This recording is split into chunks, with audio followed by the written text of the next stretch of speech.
What are the origins and power set of Tiamat from the Monsterverse? And what is her history with Godzilla and other alphas before Godzilla x Kong? Spoilers will lie ahead for the New Empire, so if you haven't seen it yet, I encourage you to do so first. In the New Empire, we are introduced to a myriad of new titans and potential alpha predators that roam both the surface world and the Hollow Earth. Godzilla has a firm hand on the surface, and so long as Kong remains within the Hollow Earth, the two have no reasons to fight one another. As he prepares for battle, however, Godzilla seeks out a particularly dangerous serpentine titan known as Tiamat. But we have actually seen Tiamat before, and she has challenged Godzilla before, and today we're going to be exploring that story and her origins. The first ever mention that we get of Tiamat can be traced all the way back to the King of the Monsters, where she is listed alongside several other titans on display of a monitor, but her actual debut came in the graphic novel Godzilla Dominion. Since this, she has been seen in the Justice League vs. Godzilla vs. Kong Monsterverse Declassified, and of course, Godzilla x Kong. For eons, she was much like many of the other titans and other brethren of Godzilla, remaining dormant and docile until the events of King of the Monsters. When the false King Ghidorah usurped Godzilla from his throne, he unleashed the Call of the Alpha and rallied the titans together. For the first time in centuries, this is when Tiamat rose from a mountain in the southern United States and began to ravage the world alongside the rest of Ghidorah's titans. According to Godzilla Dominion, writer Greg Keyes, Tiamat can be credited with the killing of an ancient great ape, the skull of whom is still visible in Godzilla's safe house, proving that she is strong enough to contend with some of the most powerful ancient great apes. In Godzilla Dominion, the titular King of the Monsters ventures into the Hollow Earth in order to reclaim one of his old lairs, and on the way, he encounters the mighty Tiamat. As a show of force, Tiamat attacked Godzilla, and even though Godzilla is formidable when underwater, he shares his time between land and sea. Tiamat, however, lives exclusively beneath the ocean, and the water is her domain, so despite how strong Godzilla is when he's underwater, Tiamat in this encounter held the upper hand at this point in time. Keep in mind also, Godzilla was still heavily injured after his multiple battles with Ghidorah. Tiamat collided with Godzilla as he thrashed around, but despite his best efforts, he could not break free from her grasp. Tiamat even used her acidic breath to stun Godzilla and drag him deeper into the depths of the ocean. Due to her serpent-like appearance, she is able to move with much more agility than most titans underwater, and attacks in a very similar fashion to that of a snake, and specifically a constrictor. As a very brief herpetology lesson, there are two different types of snakes, constrictors and venomous snakes. Constrictors, like boas and pythons, wrap themselves around their prey until they quite literally squeeze them to death, while venomous snakes bite their prey. Tiamat, though, can do both. Her venom is actually a compound of phosphorus ink, giving her the acidic breath ability that we mentioned earlier, but she is far more powerful, obviously, than the average serpent. Tiamat is also able to conduct massive amounts of energy, which we'll get into more in a second here with Godzilla x Kong. But Tiamat's scales are razor sharp, meaning that as she constricts her prey, she is puncturing their skin and causing them massive amounts of pain. It wasn't until Godzilla got her onto land that he actually gained the upper hand, and once she was out of her element, he was vastly superior. Godzilla beat her down in just a few ferocious stomps and forced her to submit to him,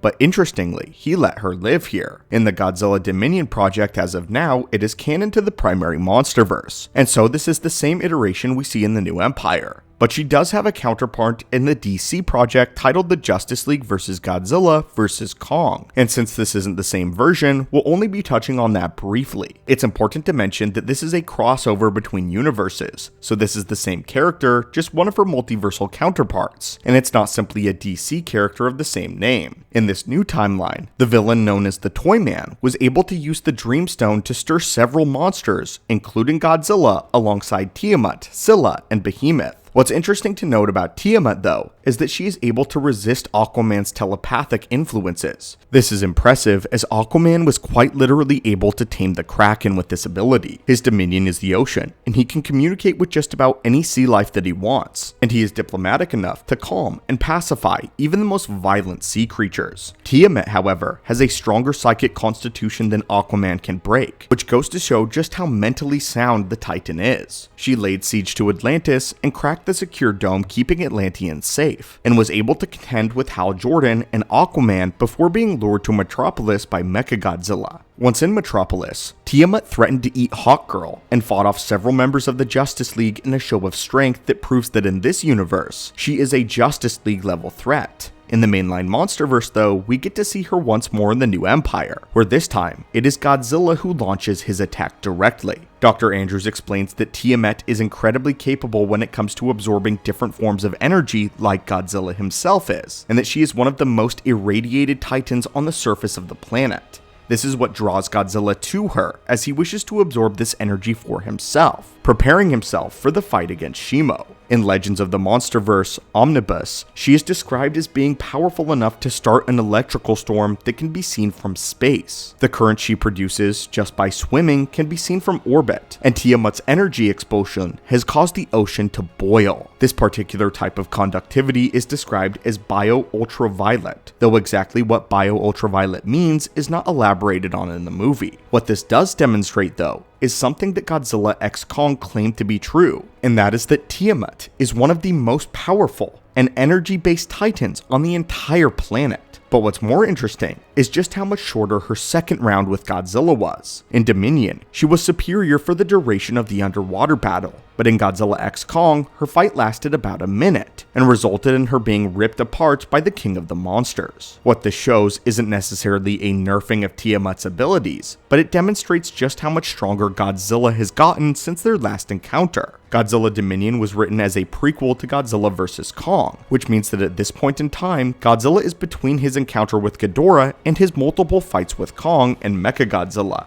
Also, he was injured. Since King of the Monsters, and more specifically, since the events of Dominion, Godzilla has been consistently building more and more power. He has consumed several surface-level power plants, and has achieved his thermonuclear form, which is the variant that we see blue veins pulsating across his entire body in the first half of the New Empire. This form of Godzilla is far superior to where he was before his fight with Kong, and it's likely why Tiamat was able to contend with him for so long. This thermonuclear form, though, was strong enough to make quick work of Tiamat, a titan who had already threatened Godzilla's rule just several years prior. The same with the titan Scylla. Notably, Godzilla kills them both, giving each titan a chance to submit following their first defeat. Not only though does this demonstrate how powerful Tiamat truly was, but how powerful Shimo and the Scar King were, if Godzilla needed to use Tiamat's power in order to stand a chance against them. But it also illustrates just how much more powerful this pink Godzilla form is, hypothesized to be 20 times stronger than Godzilla's base form.